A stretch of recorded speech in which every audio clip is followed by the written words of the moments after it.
இந்த சம்மரை இன்னும் சந்தோஷமாக்க ஏப்ரல் 12 முதல் மே 31 வரை உங்கள் விஜிபி மெரன் கிங்டமில் மேஜிக்கல் மெர்மைட் ஷோ மிஸ் பண்ணிடாதீங்க. சினிமாவோட வியூவர்ஸுக்கு வணக்கம். இந்த வீடியோ ரிவ்யூல நம்ம பார்க்க இருக்கிற திரைப்படம் கில்லி அப்படின்னு சொல்லக்கூடாதுதான். ஏன்னா 20 வருஷத்துக்கு முன்னாடி வந்த ஒரு படம் இல்லையா, அதை இப்போ எடுத்து ரிவ்யூ பண்றது அப்படிங்கிறது ஒரு இன்ஜஸ்டிஸான ஒரு விஷயமா இருக்கும். 20 வருஷத்துக்கு முன்னாடி அந்த படம் உருவாக்கின தாக்கம் அப்படிங்கிறது என்னங்கிறது எல்லாருக்குமே தெரிஞ்சிருக்கும். அந்த டைம்ல பிறக்காதவங்களுக்கு கூட இப்போ அந்த மாதிரி ஒரு படம் வந்துச்சு, கில்லிங்கிறது வந்து ஒரு பயங்கரமான ஹிட் ஆச்சு. அது இப்பவும் ஒரு நாஸ்டாலஜியாவாக எல்லாராலையும் கொண்டாடப்படுது அப்படிங்கிற வரைக்கும் நிறையவே தெரிஞ்சிருக்கும். இந்த படத்தை இப்போ ரீரிலீஸ் பண்ணியிருக்காங்க. தமிழ் சினிமாவில் இந்த ரீரிலீஸ் ட்ரெண்ட் அப்படிங்கிறது சமீபமாக போன வருஷத்துலேருந்து ஓடிட்டு இருக்கு இல்லையா, அந்த ட்ரெண்டை ஃபாலோ பண்ணி இப்போ ஏப்ரல் 20 இந்த படத்தை ரிலீஸ் பண்ணியிருக்காங்க. இந்த படம் 20 வருஷத்துக்கு முன்னாடி ஏப்ரல் 17 வெளியாச்சு 2004.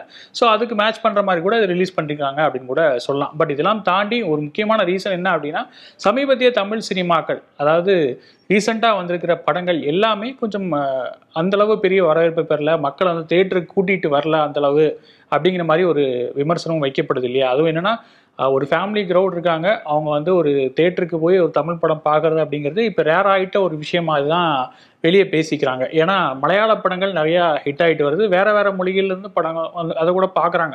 பட் தமிழ் படம் பார்க்குறது கொஞ்சம் யோசிக்கிறாங்க அப்படிங்கிற மாதிரி ஒரு விமர்சனம் பகிரங்கமாகவே வைக்கப்படுது. இந்த கேப்பை, இந்த தமிழ் சினிமாவில் இருக்கிற ஒரு ஆஃப் சீசனோட கேப்பை யூட்டிலைஸ் பண்ணுற மாதிரி நிறைய ரீலீஸ் படங்கள் வந்துட்டு இருக்கு. அதில் ஒரு படமாக இந்த கில்லி வந்திருக்கு அப்படின்னு கூட சொல்லலாம். இந்த படத்தை பற்றி நம்ம ஒரு ரிவ்யூவாக பார்க்காம இந்த படத்தை ஏன் திரும்ப தியேட்டரில் பார்க்கணும் அப்படிங்கிறதுக்கு ஒரு 4 ரீசன் சொல்லலாம் அப்படிங்கிற மாதிரி ஒரு வீடியோ பண்ணலாம் அப்படிங்கிறது தான் ஐடியா. ஸோ அந்த விஷயங்கள், அந்த 4 விஷயங்கள் என்ன, ஏன் கில்லியை வந்து நீங்கள் திரும்ப தியேட்டரில் போய் பார்க்கணும் அப்படிங்கிறதுலாம் இந்த வீடியோவில் பார்க்கலாம். வாங்க வீடியோக்குள்ளே போகலாம்.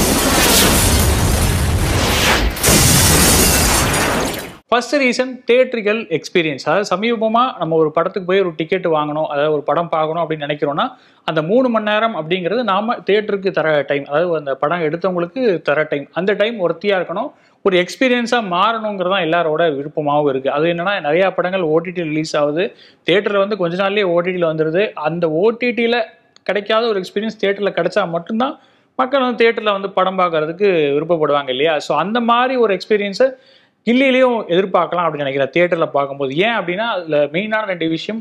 டெக்னிக்கலாக படத்தை நல்லாவே அப்கிரேட் பண்ணியிருக்காங்க, 4Kல ரிலீஸ் பண்ணியிருக்காங்க, சவுண்ட் எஃபெக்ட்டும் நல்லாவே இருக்குது. ஒரு சில இடங்களில் மட்டும் லிப்சிங் பிரச்சனை இருந்துச்சு. பட் அதர் தன் தட் ஒரு நல்ல ஒரு எக்ஸ்பீரியன்ஸாக டெக்னிக்கலாக இருக்குது. அண்ட் தியேட்டரில் ஃபுல் க்ரௌடோட ஒரு தமிழ் படம் பார்த்து ரொம்ப நாள் ஆச்சு அப்படிங்கிற ஒரு ஃபீல் கூட எனக்கு இருந்துகிட்டே இருக்குது. ஏன்னா ஒரு பெரிய ஸ்டாரோட படம் வருது, அந்த பெரிய ஸ்டாரோட படத்துக்கு ஏர்லி மார்னிங் ஷோஸ்லேருந்து பல விஷயங்களுக்கு நிறையவே கூட்டம் வரும். பட் அதுக்கப்புறம் இந்த இப்போ வர படங்கள், சமீபமாக இந்த எலெக்ஷன் சீசன், அப்புறம் வந்து IPL சீசன் அப்படிங்கிறனால பெரிய படங்கள், பெரிய நடிகர்களோட படங்கள் எதுவும் வரல. பட் இந்த கில்லியோட ரிலீஸ் பார்க்குறப்போ அந்த மாதிரி ஒரு பெரிய ஸ்டாரோட ஒரு புது படம் எந்த அளவு கொண்டாடப்படுமோ அந்தளவு இந்த படத்தையும் கொண்டாடுறாங்க. அதாவது விஜய் அவர்களோட ஒரு புது படம் ரிலீஸ் ஆனால் எந்த அளவு செலிப்ரேஷன் இருக்குமோ அதுக்கு ஈக்குவலான செலிப்ரேஷன் தியேட்டரில் இருந்துச்சு. இன்ஃபேக்ட் பெரிய பெரிய மல்டிப்ளெக்ஸ் தியேட்டரில் கூட ஒரு பயங்கரமான ஒரு கொண்டாட்டம் பார்க்க முடிஞ்சுது. ஒவ்வொரு சீனுக்குமே, ஒவ்வொரு இதுக்குமே பயங்கரமாக செலிப்ரேட் பண்ணாங்க. அதுவும் படத்தில் வந்து கிட்டத்தட்ட எல்லா காட்சிகளும் மீம் டெம்ப்ளேட் ஆயிடுச்சு இல்லையா. படத்தில் இருந்த எல்லா சீன்ஸையும் நிறைய இடங்களில் மீமாக யூஸ் பண்ண ஆரம்பிச்சிட்டாங்க. அந்த ஒவ்வொரு சீன், அந்த மீம் ரிலேட் பண்ணுற ஒவ்வொரு சீன் வரப்பவும் தியேட்டரில் பயங்கரமான அப்ளாஸ், பயங்கரமான சவுண்ட் வந்துச்சு. அண்ட் பாட்டு வரப்போ கூட நிறைய பேர் பாட்டு பாடுறாங்க, கூடவே கோரஸு அந்த மாதிரி லிரிக்ஸ் எல்லாமே சேர்த்து பாடுறாங்க, பயங்கரமாக டான்ஸ் ஆடுறாங்க. ஒரு பயங்கரமான ஒரு வைப் தியேட்டரில் கிரியேட் ஆச்சு. இந்த வைப்பை எக்ஸ்பீரியன்ஸ் பண்ண நிச்சயமாக கில்லியை போய் பார்க்கணும் அப்படிங்கிறது முதல் ரீசன். செகண்ட் ரீசன், படம் கொடுக்குற எக்ஸ்பீரியன்ஸ். அதாவது டெக்னிக்கலாக தியேட்டரில் என்ன எக்ஸ்பீரியன்ஸ் கிடைக்குதுங்கிறத தாண்டி கில்லி அப்படிங்கிற படம் நமக்கு என்ன தருது அப்படிங்கிறதும் ஒரு மேட்டர் இல்லையா. டைரக்டர் தரணி ஆக்ஷன் ப்ளஸ் காமெடி அப்படிங்கிற அந்த 2 விஷயத்தை சீம்லெஸ்ஸாக ரொம்ப சிறப்பாகவே பிளெண்ட் பண்ணியிருப்பார் இந்த ஸ்க்ரீன் பிளேல. ஏன்னா அது ரொம்ப கஷ்டமான ஏரியா அப்படின்னு கூட சொல்லலாம். ஏன்னா காமெடி படம் அப்படிங்கிறது தனியாக எடுக்கிறதும் சரி, ஒரு ஆக்ஷன் படம் தனியாக எடுக்கிறதும் சரி, ரெண்டுமே பிரச்சனை இல்லாத ஒரு விஷயம் தான். பட் ரெண்டையும் ஒரே கதையில் சொல்லணும், அது அடுத்தடுத்த காட்சிகளில் ஆக்ஷன் காமெடி மாறி மாறி வரணும் அப்படிங்கிறது ரொம்ப காம்ப்ளிகேட்டடான ஒரு விஷயம்.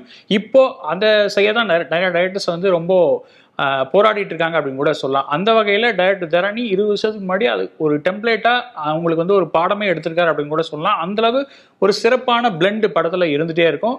அது எந்த அளவுக்கு அப்படின்னா விஜய் அவர்களோட கேரக்டர் வந்து பார்த்தா அவர் வந்து கபடி விளையாடுவார், ரொம்ப சீரியஸாக இருப்பார், அடிதடினா போய் இறங்கி அடிச்சிருவார் அப்படிங்கிற மாதிரி தான் ஒரு சீரியஸான விஷயமா இருக்கும்.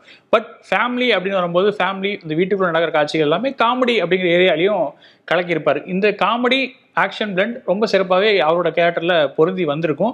அது எந்த அளவுக்குன்னா அவர் வந்து சீரியஸ் மோடுக்கு போனால் நம்மளுமே சீரியஸ் மோடுக்கு போயிடுவோம், அவர் காமெடி பண்ணால் நம்மளுமே சிரிப்போம் அப்படிங்கிற மாதிரி அது எங்கேயுமே உறுத்தலாக தெரியாது. அந்த டிரான்ஸ்ஃபர்மேஷனும் சரி, அந்த அடுத்தடுத்த காட்சிகளும் சரி, எங்கேயுமே குறையில்லாமல் தான் நகரும். இதே ஒரு ஈக்குவேஷனை பிரகாஷ்ராஜோட கேரக்டருக்குமே பொருத்தி பார்க்கலாம். ஒரு வில்லன் தான், அவர் டெரர் பண்ணுவார், நிறைய பேர்த்த கொள்ளுவார். இன்ஃபேக்ட் அவரோட இன்ட்ரோ சீனே நம்ம வந்து ஒரு கொலையில் தான் ஆரம்பிக்கும் இல்லையா? ஸோ பட் அதை வந்துட்டு அவர் காமெடி பண்ணும்போது நம்ம சிரிக்க தான் செய்கிறோம். அவர் வந்து அந்த லவ் யூன்னு சொல்றதா இருக்கட்டும், செல்லன்னு சொல்றதா இருக்கட்டும், எல்லாமே நம்மளை அட்ராக்டும் பண்ணுது, என்டர்டெயினும் பண்ணுது அப்படின்னு கூட சொல்லலாம். இந்த ஆக்ஷன் காமெடி பிளண்ட் படம் ஃபுல்லா சிங்க் ஆகிட்டே இருக்கு. அந்த கேரக்டர்ஸ்ல மட்டும் இல்லாம காட்சிகள்லையும் அந்த எங்கேயுமே உறுத்தாம அதை வந்து ரொம்ப சிறப்பாக கோத்திருப்பாரு டைரக்டர் தரணி. அதுக்கு இந்த படத்தோட ஸ்க்ரீன் பிளே ஒரு ஒரு பினாக்கிள் அப்படின்னு கூட சொல்லலாம். படம் 2 மணி நேரம் 47 நிமிஷம் ஓடுது, எங்கேயுமே போர் அடிக்காம போகுது அப்படிங்கிறது ஒரு மிகப்பெரிய ரீசன். அதில் ஆட் ஆனா இன்னொரு விஷயம் சொல்லணும் அப்படின்னா விஜய் த்ரிஷா கேரக்டர்ஸோட கெமிஸ்ட்ரி, அந்த காமெடி ஏரியாஸ்ல விஜயோட நண்பர்களாக வர கேரக்டர்ஸ், சப்போர்ட்டிங் ஆக்டர்ல பண்ணியிருக்கிற நடிகர்கள் அண்ட் விஜயோட பேரண்ட்ஸ், த்ரிஷாவோட பேரண்ட்ஸ், இப்படி நிறைய எல்லா சப்போர்ட்டிங் கேரக்டருமே ரொம்ப சிறப்பாக எழுதியிருப்பாங்க. அதுக்கு ஒரு தனித்துவமும் இருக்கும். இன்ஃபேக்ட் ஒரு காட்சியில் வர ஆட்கள் கூட ரொம்ப சிறப்பான ஒரு இம்பார்ட்டன்ஸ் கொடுத்துருப்பாங்க. அதுவும் பிரகாஷ் ராஜோட ஒரு அடியால் வருவார். அவருக்கு வந்து படத்தில் டைலாகே இருக்காது, பட் படம் ஃபுல்லாக அவர் வந்துட்டே இருப்பார். அவரோட மேனரிசம் பார்த்து நம்மவே இம்ப்ரெஸ் ஆகும். அந்தளவு ஒரு சின்ன ஒரு ஆஃப் ஸ்க்ரீனில் வர கேரக்டர்ஸுக்கு கூட அவ்வளோ இம்பார்ட்டன்ஸ் கொடுத்துருப்பாங்க. இந்த இம்பார்ட்டன்ஸ் இந்த சப்போர்ட்டிங் கேரக்டரையும் சிறப்பாக எழுதணும் அப்படிங்கிற முனைப்பு இப்போ இருக்கிற நிறையா படங்களில் கூட அது தென்படுறதே இல்லை. பட் கில்லியில் அது ரொம்ப சிறப்பாக ஒர்க் ஆயிருக்கு. அது ஒரு கமர்ஷியல் படத்தில் இந்த அளவு மெனக்கெட்டு இருக்காங்க அப்படிங்கிறதே ரொம்ப ஒரு பாராட்ட வேண்டிய விஷயம். இந்த எக்ஸ்பீரியன்ஸும் தியேட்டரில் தவற விடக்கூடாத ஒன்று. தேர்ட் ரீசன், இந்த படத்தோட டெக்னிக்கல் க்ரூ கொடுத்துருக்கிற உழைப்பு அது இப்பவும் ஸ்டாண்ட் அவுட்டாக தெரியுது அப்படிங்கிறது உண்மையிலே பாராட்ட வேண்டிய விஷயம். படத்தோட செகண்ட் ஹீரோ அப்படின்னு சொல்கிற அளவுக்கு வித்யாசாகரோட உழைப்பு இதில் இருக்கும். அந்தளவு ஒரு சிறப்பான ஒரு மியூசிக்கை போட்டிருப்பாரு. அப்போ விஜய் படங்களுக்கு தொடர்ந்து அவர் வந்து இசையமைச்சிட்டு இருந்தார். எல்லா பாடல்களுமே பிளாக் பஸ்டர் அப்படின்னு சொல்கிற அளவுக்கு ரொம்ப சிறப்பான ஒரு ஒர்க்கை பண்ணிட்டு இருந்தார். கில்லியிலையும் அந்த ஒர்க்கு ரொம்பவே சிறப்பாக கண்டினியூ ஆச்சு. எல்லா பாடல்களும் சரி, எல்லா இதுவுமே சரி, பாட்டு வர சிச்சுவேஷன்லேருந்து எல்லாமே சரி, ரொம்ப ஒரு பிளாக் பஸ்டான ஒரு விஷயம் அப்படின்னு கூட சொல்லலாம். இப்போவுமே அந்த பாடல்கள் தியேட்டரில் வரப்போ கொக்கரவா இருக்கட்டும், அப்படி போடா இருக்கட்டும், அர்ஜுனர் வில்லா இருக்கட்டும், அந்த ஓப்பனிங் சாங் சூரத்தேங்காவா இருக்கட்டும், எல்லாத்துக்குமே பயங்கரமான வரவேற்பு இருந்துச்சு. இன்ஃபேக்ட் ஷாலல்லா பாட்டு கூட அவ்வளோ எக்ஸ்பீரியன்ஸான வைப் இருந்துச்சு தியேட்டரில் அப்படின்னு கூட சொல்லலாம். அந்தளவு பயங்கரமான ஒரு செலிப்ரேஷன் தியேட்டரில் இப்போவுமே இருக்குது. இப்போவுமே அந்த பாடல்கள் பலரோட பிளேலிஸ்ட்டில் இருக்கும். அந்தளவுக்கு ஒரு படத்தோட செகண்ட் ஹீரோ வித்யாசாகர் தான் அப்படின்னு சொல்லியது கூட ஒரு சிறப்பான ஒரு அங்கீகாரமாக இருக்கும்னு நினைக்கிறேன். அண்ட் அவரை தாண்டி அதுக்கப்புறம் டெக்னிக்கல் குரூப் கொடுத்துருக்கிற உழைப்பு, கோபிநாத்தோட கேமராவாக இருக்கட்டும், ஆர்ட் டைரக்ஷன் பண்ணியிருக்கிற மணிராஜா இருக்கட்டும், 2 பேருமே எக்ஸலண்ட்டான ஒரு ஒர்க்கை கொடுத்துருப்பாங்க. அந்த லைட் ஹவுஸ் சுற்றி இருக்கிற வீடுகள் இதெல்லாமே செட்டு 7.5 ஏக்கரில் போட்டாங்க அப்படிங்கிறதெல்லாம் நிறைய பேர் இன்டர்வியூஸில் வந்து சொல்லியிருந்தாங்க. அந்த இன்ஃபேக்ட் கேமராமேன் கோபிநாத் கூட சொல்லியிருந்தாரு. பட் அந்த செட் ஒர்க் அப்படிங்கிறது எங்கேயுமே எக்ஸ்பிளிசிட்டாக தெரியாமல் ஒரு நேச்சுரலான லைவான லொகேஷனில் எடுத்த மாதிரி தான் இருக்கும்.